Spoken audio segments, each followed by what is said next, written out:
Hello, I'm Marc, host of the Channel Chat podcast show, and this is a special series during this COVID crisis where we'll be sharing the learnings, best practices, and failures and successes of all the channel leaders throughout the tech industry. So sit back, listen, and enjoy.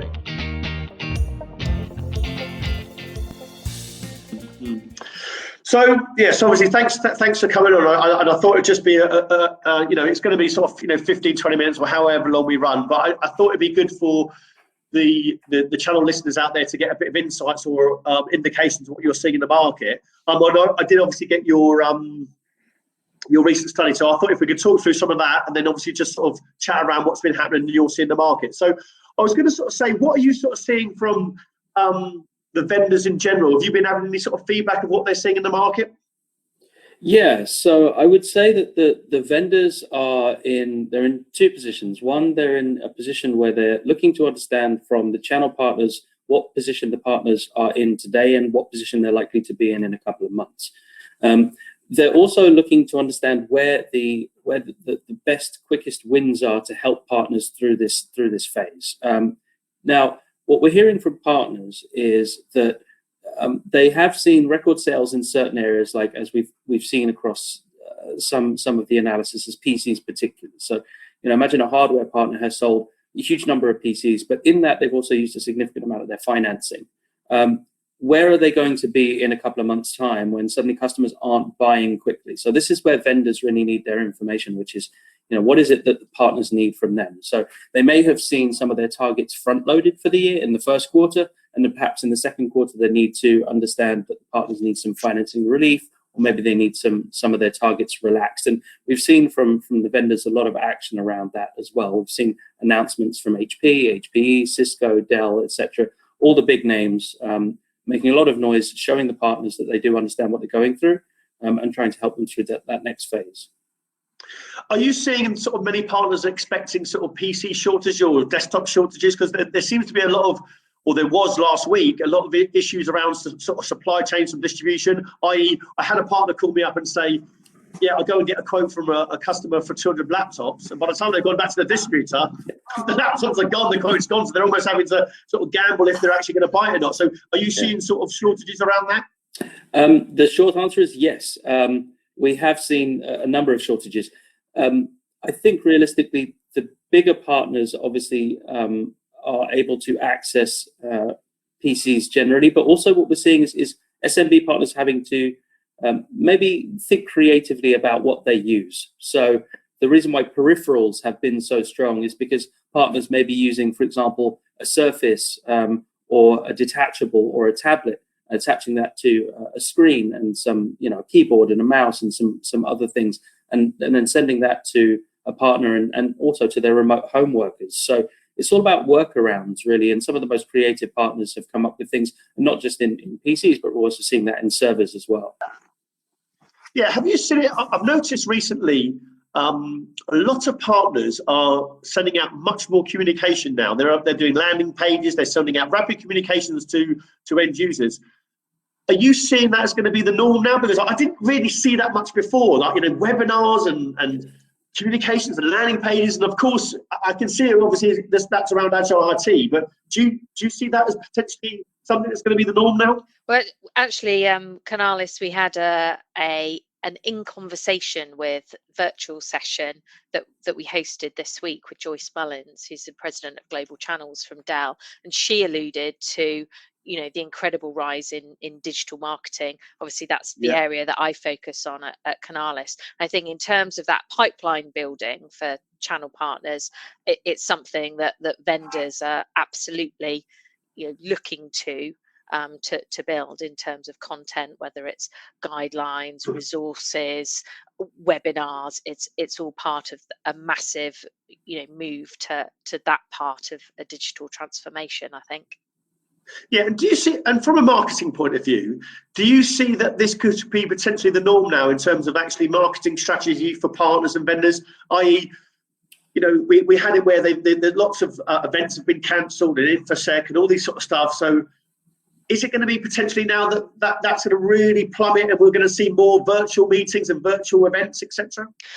I think certainly for the lockdown short-term period, but I don't think you could take away the human need for us to be in contact with each other and want that face-to-face experience. Don't think that's going to go away. It's just we don't know when that can come back. I think one of the challenges out there is a sort of a digital sameness that will be pervasive around the ways people are trying to approach this. So back to Rob's point, there's an emphasis on creativity, which hopefully being at home and in different environments, maybe, it will harbour even more creativity than usual. And do you see that, because that so many of these events have been sort of stopped now, are the partners seeing potentially that's going to hit revenues and really affect them, or are they sort of trying to adjust in another way? Well, that's interesting. I know Sharon has some data on this as well, but just quickly, I think we've asked partners directly this, and it's a mixed bag, really. Some people see those events really as a way to touch base with some of their peers in the market and to really get a sense of what the channel is doing. The amount of business they do varies from event to event. So there's a bit of yes and no from some of the answers we've got on that one, really. Yeah, okay. And in terms of what the partners are demanding from vendors, are you seeing any, demands in terms of like payment terms and delaying payments or increased subscription or free training or etc.? What are the partners actually demanding from the vendors at the moment? Yes, so I think things like free training are very helpful as well, and particularly if you're looking at Dell made an announcement this week that they were going to be relaxing some of the training costs and the requirements around that. So they're encouraging people to stay certified without necessarily having to make the outlay. And that's true of all the other vendors have made similar announcements. And I think that's important for partners to know, and the marketing is getting out there. But it's also true that some partners just want some normality from their communications. They just want a sense that they're still hearing from the vendors, they're still hearing from the distributors, and they're still hearing from their account managers on a regular basis, even if it's not necessarily as a sales opportunity, but they just want to know that people are still there, and the business will return to normal one day. And are you seeing any sort of change in sales behaviour from the channel, i.e., less communications, obviously more video conferencing, etc.? Do you see that as potentially the norm as well, that there'll still be less face-to-face meetings, or we'll have more video conferences? Because I've been hearing from a lot of partners, and they're all like, Mark, in some ways it's great. There's no overnight spends in the hotels. There's no expensive meals. There's no train fares and all the stuff like that. So yeah, everyone's expenses have gone down. Yeah, expenses and travel has gone down. And I'm hearing like suddenly, I've got that one meeting in London. Should I actually go and get the train down there, or actually should I do a WebEx? So do you see a change in sales behaviour as well? Yeah, I think so. So we've heard similar things. What's interesting is it kind of depends on what you're selling. Let's be honest, because if you're selling a service or you're selling a deployment, then how do you actually deploy it? How do you actually get the product or the service to the end user? In some cases, for example, it can be helpful. There are instances where we've seen, because offices are empty, in a way, deployment of networking equipment is very useful. No one's there to bother you, so you can just go in and add some new networking if somebody needs, switches, routers, Wi-Fi additions and updates and so on. But that's more of an EMEA perspective. I don't know what EMEA is, what's been seen by Sharon in the APAC region. So I think Robin, in terms of the things that partners are doing, but also vendors right now, they're all trying to push more products that are related to remote working. HPE roll out VDI solutions, where before it wasn't their main push focus, but now they're trying to encourage more partners to sell this. And then Dell is also pushing out, obviously their remote working solutions and advocating for more pro support services to be sold and managed by partners.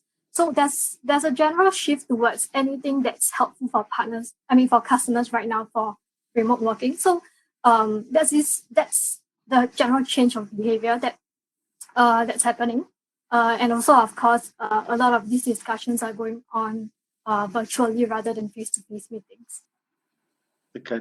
Yeah. Apart from the obvious laptops and desktops, are you seeing any other sort of potential shortages of stock or services in the market? microphones, webcams, vlog lamps, anything that's enabling, remote home working.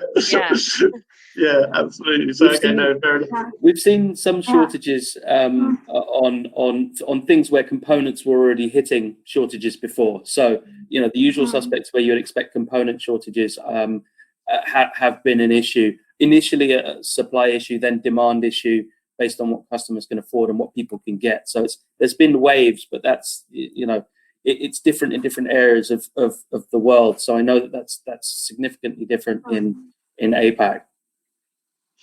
And again, sort of, sorry, go on, Sharon. Well, the challenge really is now in terms of transportation and logistics. In China, we are already hearing that manufacturing has gone back to 100% production. Right now, it's really just problem in transporting these products to the rest of the markets out there. If business continuity were to continue moving forward, we're going to see, I think maybe Rob has already said before, we're going to have more optimization and expansion of systems. And beyond COVID, if this business continuity thing sticks around with companies, this is going to be part of the maintenance and services that companies would want to fall back on. So that's some of the changes that we can see, some of these changes that we're having now to maintain forward, moving on. Another question I've been asking, are you getting any feedback, this is slightly off piece, but are you getting any feedback in terms of partners and vendors in terms of sort of work from home and around sort of well-being and how they're actually coping with their staff? Because a lot of people have deployed staff across their working from home, but I'm seeing things like crisis control apps coming out and well-being apps coming out, and how can we actually keep in touch with our staff, etc. Are you seeing anything like that in terms of actually being a bit more creative from the part of the community, the channel community? Yeah, I think so. I think it's really more informal kind of measures. So I'm not sure what. I mean, we, for example, at Canalys, we have regular kind of touch-based meetings where we all get together and we have a chat. We're also regularly talking to one another around the world. But it's just kind of making sure that you maintain that contact. Some of it's informal, some of it's more formal. I'm not sure what the other guys have heard though. I've certainly heard about more rollouts of apps like, for example, the Headspace. They've now rolled out a Headspace for Business app, for example, which is globally available. That's great. So there's certainly those kind of influx in those kind of apps. Yeah. Sharon, are you saying anything in where you are in terms of like well-being for staff? Well, to be honest, the partners that I've spoken to have, just from home measures, and also the security that the vendors have in place when they need to meet up face-to-face has been very strict, and that's comfort and a sense of security knowing that they are safe. But other than that, nobody has mentioned about any apps that has, spurred up within the channels community. I think that this point about communication and connection, we can even see it in our own analytics. For example, the usage of Candifero, which is our channels partner community that's open to people to access our data and reports, a big uptick in usage just of that as people are seeking out not what's in their standard news sources, but what's coming from the analysts in terms of our own forecasts and assumptions, and then to share opinions on what they're seeing happen in their own businesses, which we show in some of the polls and surveys of them that we then repost back onto the site. So that's been an interesting uptick as well. Yeah, great. And my last question, sorry, go on, Sharon. Oh, I just wanted to add on one point. I think a lot of the conversations and sales right now are done through online e-commerce. So a lot of conversation are done without through an app for them. Yeah, right. And online commerce. Okay. And my last question, and I'd like an answer from all of you really, and it's almost changing on a weekly basis because of what's happening in the market, but What's your view, or are you hearing any view in terms of actually, going back to work and the trends that are going to happen sort of during the crisis and potentially when we'll come out of it? Well, it's probably one I think immediately for Sharon, because they've seen the wave come out the other side. So maybe they're seeing things about how people are going back to work now. I think that's mostly true for China. The rest of Asia, it's still pretty much,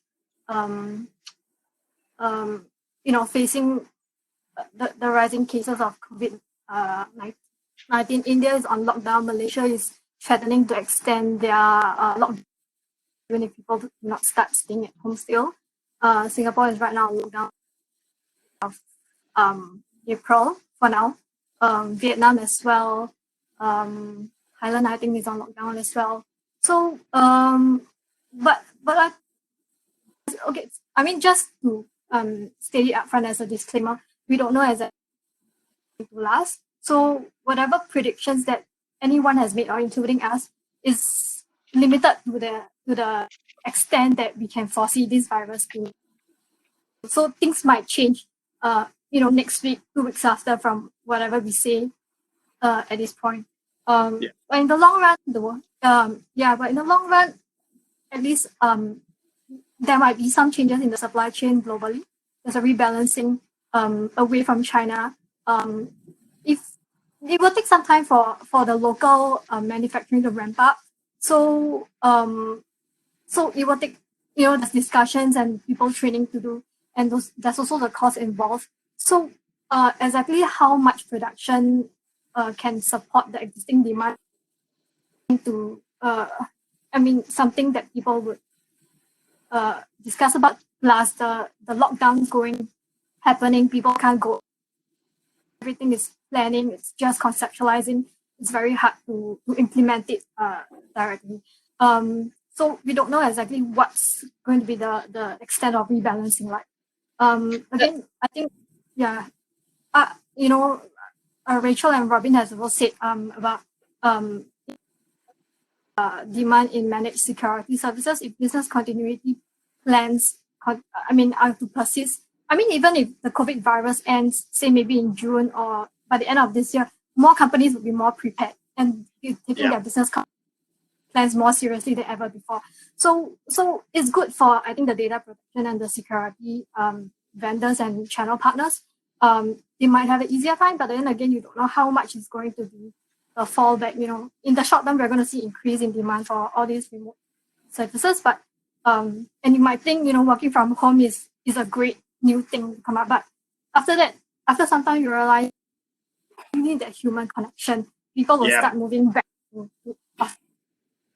again, we don't know yet how much that change would be, because it depends on how long the virus will last, how long the lockdowns will last, and it's all dependent on not just your own country, globally as well. So US is saying they might start rolling out the reopening in May.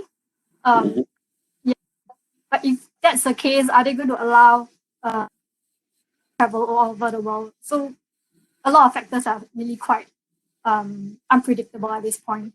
Yeah. I think looking at Europe, potential scenarios, let's imagine we're seeing Italy tentatively reopen. Let's imagine that similar steps happen around. I think one of the things we'll probably see is lockdown in the UK maybe extend for another 3 weeks or so. After that, maybe a staggered return to some people. So it'll be on a company by company basis to see who comes in, and there'll be probably distancing measures within certain companies, who comes in on what days, etc. And also certain key groups and vulnerable groups probably still maintained at a distance and cocooned and protected. It'll be a kind of staggered return, I think, and companies will have to work out their own policies from there. Yeah. Have no doubt the recession is coming, and there are tough times now and ahead for longer. Our Chinese team, looking at their research, obviously there are green shoots of optimism. They're ahead of the curve by about 1 to 2 months. Consumers are slowly coming back to consumer services. Retail is reopening quickly, about 70% by the end of March. But there are still businesses not having enough footfall. I think Starbucks, for example, has reported more than 40% year-on-year revenue decreases in China. So I think we're looking to see how they're performing. Of course, they've got a heavier reliance on some retail, hospitality, manufacturing than other countries. So it might be a time that partners are pivoting the industries that they're focused on, and obviously just focusing on shoring up their sort of cash positions, just to get through particularly the next quarter. Yeah, absolutely, and I echo that. Really, I'm hearing a lot. There is quite a bit of optimism in definitely in the market, but I'm almost with Robin. I almost think it's going to be probably another lockdown for another 3 or 4 weeks, and then it'll be a sort of staggered return, and then we'll see. Is there a second outbreak or whatever? Obviously, we're predicting things that we don't know is going to happen, but I think we're sort of seeing that as well. The feedback I've been seeing is probably staggered back in sometime in May, and then hopefully Q2 is going to be very tough, and then maybe Q3 we'll see what happens there. But guys, look, thanks very much for your time. It's been really, really good. Thanks for joining us and listening to another episode of our Channel Chat podcast.